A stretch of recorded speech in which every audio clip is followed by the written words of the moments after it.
Good morning everyone. कैसे हो बच्चों? समझ में आ रहा है चैप्टर? एकदम शानदार। हाँ, यही ना बात, रेस्पॉन्स एकदम बराबर आना चाहिए। क्यों? क्योंकि यार अपना मामला ही बिल्कुल डिफरेंट है। और आपको कल तक मैंने जितने भी क्वेश्चन करवाए ना, वो सारे क्वेश्चन इंपॉर्टेंट क्वेश्चन करवाए। आज ये जो क्वेश्चन लेके आया हूँ, ये भी बड़ा शानदार क्वेश्चन है, अपने आप में यूनिक क्वेश्चन है, एक सिंगल ही क्वेश्चन है, लेकिन ये सीबीएसई में 2 टाइम्स आ चुका। तो देखिए क्वेश्चन में क्या है आपको बता देता हूँ। In figure A B C D is a trapezium. ये आपको हमने ए बी सी डी एक ट्रेपेजियम दे रखा है, ठीक है साहब। With A B parallel D C. A B किसके पैरेलल है बच्चों? डी सी के पैरेलल है, क्योंकि ट्रेपेजियम की कंडीशन ही क्या होती है? ट्रेपेजियम एक ऐसा क्वाड्रिलेटरल है जिसमें अपोजिट साइड का कोई सा भी एक पेयर पैरेलल होता है, और यहाँ पे ए बी पैरेलल है किसके? डी सी के, ठीक है साहब। And angle B C D equal to 60 degree. ये देख रहा B C D, this angle is 60 degree, ठीक है। If B F E C is a sector, ये बी एफ ई सी दे रखा बच्चों, बी एफ ई सी, ये मैंने सेक्टर बना रखा आपके लिए। तो ये सर्कल का सेक्टर है, उस सर्कल का सेंटर मैंने आपको सी दे रखा है। तो ये बात है यहाँ पर, of a circle with centre C and A B equal B C equal 7 centimetre. A B कितना है? 7, मैंने यहाँ पे इंडिकेट कर दिया। बी सी भी कितना है? 7, वो भी मैंने यहाँ पे इंडिकेट कर दिया। एंड डी इक्वल टू 4, ये डी की वैल्यू 4 है, मैंने यहाँ पे पुट कर दी, ठीक है बच्चों। Then find the area of the shaded region. आपको इस शेडेड रीजन का एरिया निकालना है। ये जो आपको दिख रहा है ना शेडेड रीजन, इस शेडेड रीजन का एरिया निकालना है। तो अप्रोच मेरे दिमाग में अभी से क्लियर है कि अगर मुझे शेडेड रीजन का एरिया निकालना है तो मुझे क्या करना पड़ेगा? मेरे पास सीधा सीधा सा कॉन्सेप्ट है, मैं इस ट्रेपेजियम के एरिया में से इस सेक्टर का एरिया माइनस करूँ। ये कॉन्सेप्ट है मेरे पास। तो सबसे पहले क्या लिखूंगा? Area of shaded region. मजा आएगा आपको, बड़ी सिंपल सी कहानी है। Area of shaded region equal to, आप लिखेंगे area of trapezium A B C D minus area of sector B F E C. Area of trapezium A B C D minus area of sector B F E C. ये हो गई हमारी कहानी।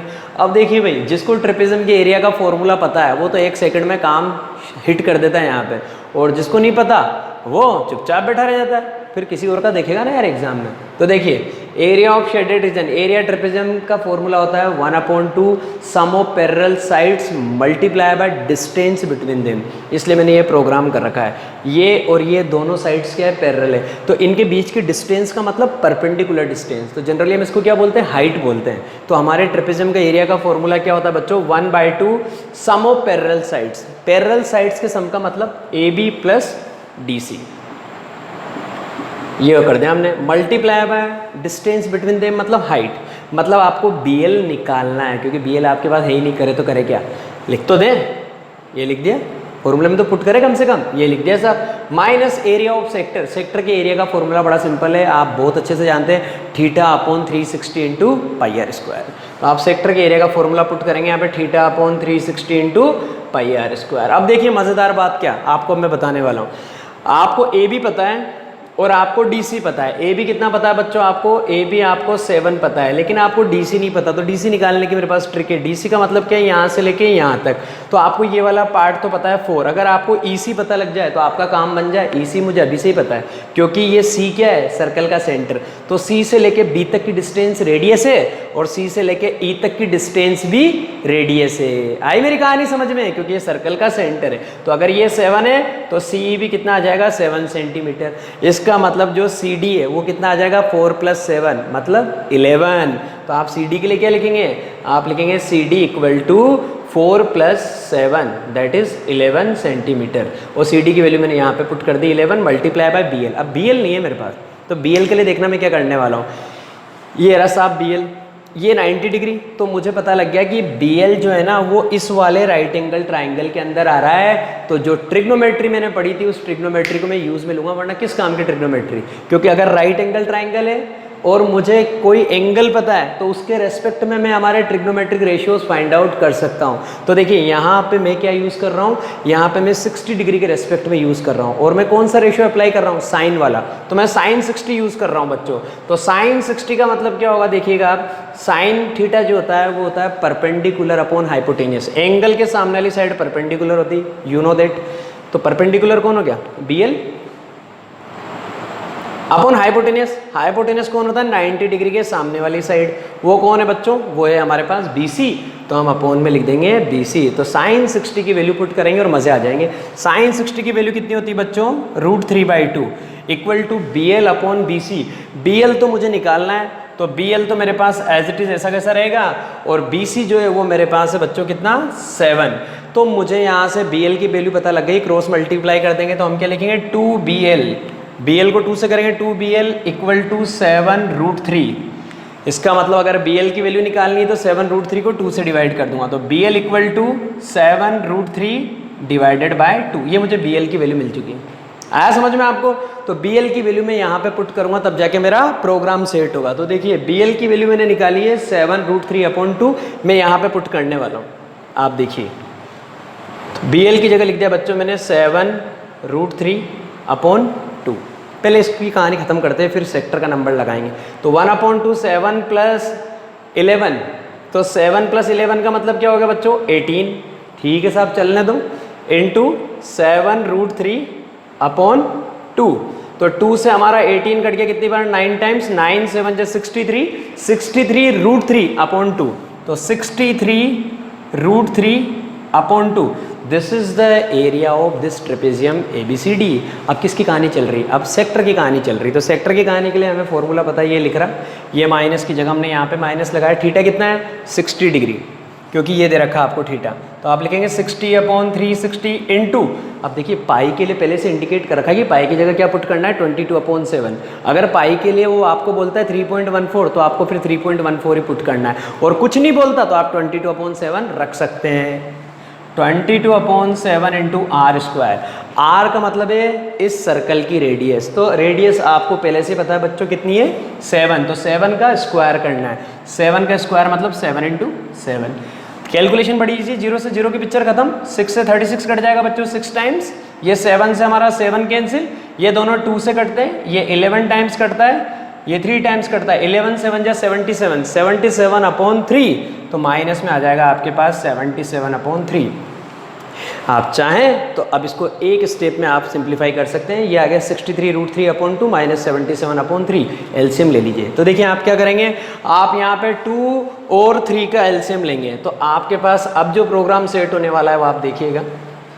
ये देखिए आपकी फाइनल स्टेप है 63√3/2। This is the area of trapezium. इसमें से माइनस करना है आपको, किसी सेक्टर का एरिया। सेक्टर का एरिया है 77/3। ये लिख दिया मैंने। अब माइनस करेंगे तो हमें पता है भैया एलसीएम लेना पड़ेगा, क्योंकि डिनोमिनेटर अलग अलग है। तो 3 और 2 का एलसीएम लेंगे तो 6। 6 को 2 से करेंगे कितना आ जाएगा? 3। 3 को 63 से मल्टीप्लाई करना है तो 3 3 जा 9 और 6 3 जा 18। ये आ गया 189 आपके पास। 189√3 माइनस 3 से डिवाइड करेंगे 6 को 2 आएगा। 77 को 2 से मल्टीप्लाई करेंगे 154। ये आ गया 154। तो अब आपको क्या करना है बच्चों, यहाँ पे सिर्फ इस √3 की वैल्यू पुट करनी है। √3 की वैल्यू कितनी होती है? 1.732। ये मैंने यहाँ पे √3 की वैल्यू पुट करी 189 मल्टीप्लाई बाय 1.732। ऐसा पता है क्यों किया? क्योंकि मुझे इंडिकेट कर रखा है क्वेश्चन में कि √3 की जगह वैल्यू पुट करनी ही पड़ेगी। अगर ऐसा नहीं होता ना तो मेरा ये भी आंसर है, मैं यहाँ पे छोड़ देता, मुझे पूरे नंबर मिलते। लेकिन उसने मुझे बोला है कि यार √3 की वैल्यू पुट करो। कर देंगे, हमारे क्या फ़र्क पड़ रहा? 1.732 माइनस 154 डिवाइडेड बाय 6। अब आपको कुछ नहीं करना, आपको इस कैलकुलेशन को सॉल्व करना है। 189 को 1.732 से मल्टीप्लाई करना है। जो आंसर आएगा उसमें से 154 को माइनस करना है, देन डिवाइडेड बाय 6। तो देखिए आगे की जो स्टेप है वो पूरी कैलकुलेशन मैंने आपके लिए कंप्लीटली सोल्व करके दिखा दी, ताकि आपको एक ही बार में बात समझ में आ जाएगी। आपकी ये फाइनल स्टेप थी 189 को आपको 1.732 से मल्टीप्लाई करना था। मल्टीप्लाई करेंगे तो आपको ये वैल्यू मिलेगी। इस वैल्यू में से किसको माइनस करना है? 154 को। देन आपको 6 से डिवाइड करना है। तो देखिए इसमें से जैसे मैंने 154 को माइनस किया, मुझे क्या वैल्यू मिली? 173.348। और मुझे उसको किससे डिवाइड करना है बच्चों? मुझे उसको 6 से डिवाइड करना है। जैसे ही मैंने 6 से डिवाइड किया मेरा आंसर आता है 28.89। और पीछे मुझे क्या लगाना पड़ेगा? Centimetre square. वाई? क्योंकि ये एरिया है। आया कि नहीं आया समझ में? आया ना मजा? अब नेक्स्ट क्वेश्चन लेके आता हूं मैं आपके लिए। बच्चों जो सेकंड क्वेश्चन मैं आपके पास लेके आया हूं ना, बहुत ही मजेदार क्वेश्चन है हमारा ये सेकंड क्वेश्चन। आपको देखिए यहाँ पे दे रखा है regular hexagon is inscribed in a circle, ठीक है, एक रेगुलर हेक्सागोन जो है वो सर्कल के अंदर बना हुआ है। If the area of the hexagon is 24√3, आपको इस हेक्सागोन का एरिया दे रखा है और आपसे सर्कल का एरिया पूछा गया है। लगने में ऐसा लगता है कि यार कैसा क्वेश्चन है, लेकिन मैं इसको इतना ईजी और इतना जल्दी खत्म करके बताऊंगा ना, आपको मजा आ जाएगा। सीबीएसई में आया हुआ क्वेश्चन है। तो देखिए सबसे पहले तो ये सर्कल मैंने अपने मन से बना लिया, और इस सर्कल का सेंटर क्या लिया बच्चों मैंने यहाँ पे O, तो इस सर्कल का सेंटर है आपके पास O, ये हमने इस सर्कल का सेंटर O ले लिया। इसके बाद हमें पता है कि इस सर्कल के अंदर एक रेगुलर हेक्सागोन इंस्क्राइब्ड है, तो इस सर्कल के अंदर आपने बच्चों ये रेगुलर हेक्सागोन बना दिया, ठीक है। मैंने नाम लिख दिया ABCDF रेगुलर हेक्सागोन का, ठीक है। अब आप देखिए ये सारी जो पिक्चर मैंने कर रखी है ना, अब मैं आपको क्लियर करता हूँ एक एक करके। देखिए जैसे मैं O को A से, B से, C से, D से, E से और F से ज्वाइन करूंगा, मुझे सर्कल की रेडियस मिलेगी, क्योंकि जैसे मैं सेंटर को यहाँ पे मिलाऊंगा वो किसको रिप्रेजेंट कर रहा है, सर्कल की रेडियस को। तो ये सब सर्कल की रेडियस, इसलिए मैंने सबको R से रिप्रेजेंट करके लिख दिया, ठीक है साहब। अब इसके बाद बड़ी शानदार चीज़ ये है मेरे पास कि मुझे जो है ना ये एंगल नहीं पता, लेकिन मैं जानता हूँ कि ये टोटल एंगल कितना होता है 360 डिग्री, क्योंकि जो सेंट्रल एंगल होता है बच्चों, सेंट्रल एंगल कितना होता है 360 डिग्री, मतलब जो सर्कल के सेंटर पे जो एंगल बनता है ना वो कितना होता है, वो होता है 360 डिग्री। तो उसके बेसिस पे देखिए बात चलेगी। तो ये टोटल एंगल 360 है, तो मैं ये वाला एंगल फाइंड आउट कर सकता हूँ कैसे, 6 से डिवाइड करके। तो देखिए यहाँ पे हम लिखेंगे 360 divided by 6 equal to 60 degree, क्योंकि 6 से 36 कट जाएगा 6 टाइम्स, तो ये वाला एंगल आ गया सेंट्रल एंगल आपके पास 60 डिग्री। जैसे ये हुआ इसके बाद बड़ा शानदार मज़ा आ गया मुझे। कैसे, देखिए ये AOB एक ट्राइंगल है, इन ट्राइंगल AOB, इस AOB ट्राइंगल में कितना शानदार प्रोग्राम हो रहा है आप देखेंगे। ये एंगल 60 है और OA और OB दोनों इक्वल है। OA किसके इक्वल है बच्चों, OB के। अगर OA OB के इक्वल है तो फिर इनके अपोजिट के एंगल इक्वल आएंगे, क्योंकि 7th क्लास में एक थ्योरम होती थी, angles opposite to equal sides are equal, मतलब अगर साइड इक्वल है तो उनके अपोजिट के एंगल इक्वल आएंगे। इसका मतलब ये वाला एंगल और ये वाला एंगल, ये दोनों एंगल इक्वल आएंगे। इन दोनों एंगल को मैंने क्या बोल दिया, x बोल दिया, ठीक है। अब इन दोनों एंगल की वैल्यू भी मैं लेके आने वाला हूँ, क्योंकि मुझे पता तीनों एंगल का सम कितना होता है 180 डिग्री।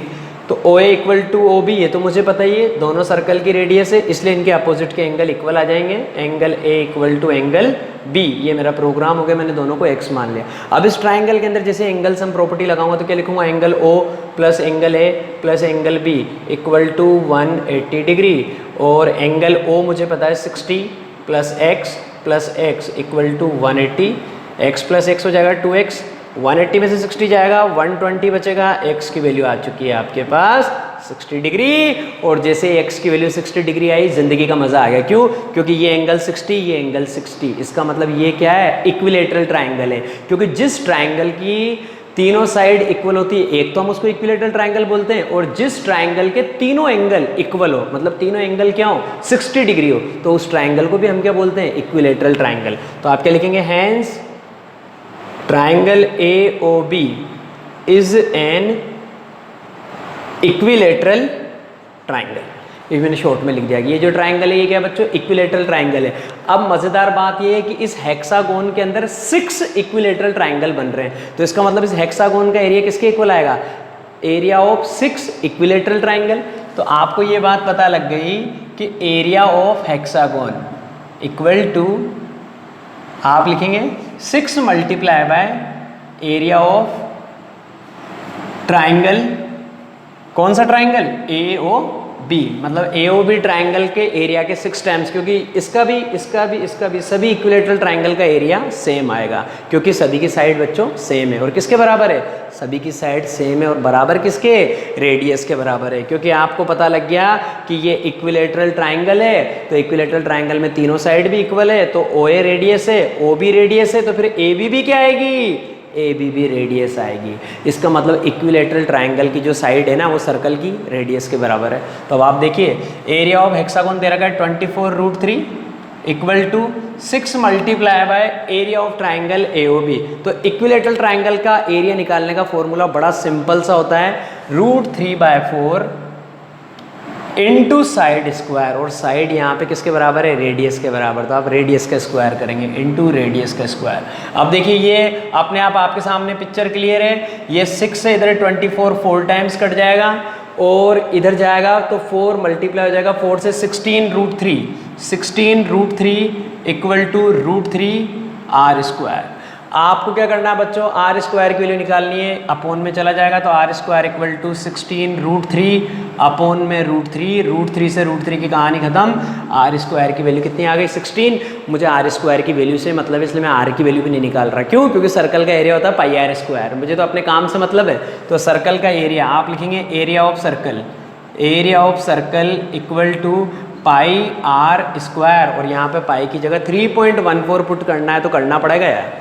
तो 3.14 मल्टीप्लाई बाय r²। कितना है बच्चों, r² है आपके पास 16, तो 3.14 को आपको 16 से मल्टीप्लाई करना है, जो भी आएगा आपका आंसर है। डेसिमल हटाइए, अपोन में 100, 314 को आप 16 से मल्टीप्लाई करिए। ये देखिए मैं मल्टीप्लाई कर रहा हूँ 314 को 16 से, 6 4 24 2, 6 1 6, 6 में 2 प्लस करेंगे 8, 6 3 18, ये लो, और ये 314 एज इट इज़। 4 8 और 4 12, 12 का 2 1 कैरी, 8 1 9 9 1 10 0 अगेन 1 कैरी, ये आ गया 5024। तो बच्चों आपको 5024 को डिवाइड करना है किससे, 100 से। 5024 को 100 से डिवाइड करेंगे, आंसर आ जाएगा 50.24 सेंटीमीटर स्क्वायर। कितना मज़ेदार क्वेश्चन था, इसको इस ट्रिक से करना है आपको। यहाँ पे आपको रेगुलर हेक्सागोन का एरिया दे रखा है ना, तो रेगुलर हेक्सागोन के साथ मैंने क्या पिक्चर बनाई, उसको मैंने 6 इक्विलेटरल ट्राइंगल में डिस्ट्रीब्यूट कर दिया, और अपने आप मैंने एक इक्विलेटरल ट्राइंगल के एरिया के बारे में बात कर ली भैया। और जैसे इक्विलेटरल ट्राइंगल के एरिया के बारे में बात करी, तो इक्विलेटरल ट्राइंगल के एरिया की हेल्प से हमने क्या निकाल लिया, हमने यहाँ पे रेडियस के बारे में बात कर ली। और जैसे रेडियस के बारे में बात करी, सर्कल का एरिया उसी पे तो डिपेंड करता है। आंसर आ गया, ठीक है। बाकी कल मिलेंगे।